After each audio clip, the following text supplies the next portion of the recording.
මේ ගැන නම් චූටි දෙයක් කියන්න ඕනෙමයි කියලා හිතුණා. මේ ඉන්නේ අරුණ සෙව්වන්දි දලඹුවෙක්. සාමාන්‍යයෙන් දලඹු පැටියෙක් බිත්තරෙන් එළියට ආවහම ඉඳලා හිටලා මේ වගේ දේවල් සිද්ධ වෙනවා. පරපෝෂිත මැස්සෙක් ඔය දලඹු පැටියගේ ශරීරයේ බිත්තර දානවා. ඊට පස්සේ ඒ පරපෝෂිත බිත්තර වලින් එළියට එන දලඹු පුංචි පැටව් අර දලඹුවාගේ ශරීරයේ මත තමයි යැපෙන්නේ.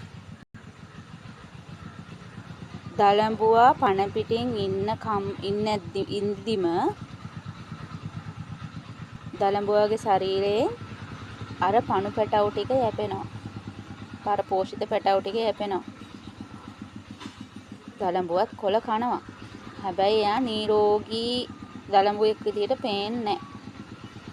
අන්තිමට එයා මැරෙනකම්ම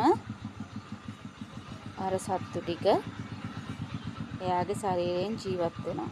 ඔය ඉන්නේ පරපෝෂිතයින්.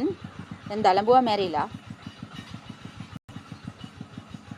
දලඹුවාගේ ශරීරයෙන් මතුවෙච්ච පරපෝෂිත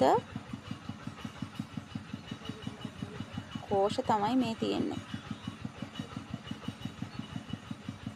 බලන්නකො ජීවත් වෙලා ඉක්දිම තමන්ගේ මුළු ශරීරයෙන්ම තවත් කෙනෙක් ජීවත් වෙනවා. ඒ වේදනාව කොච්චර දැනෙනවද?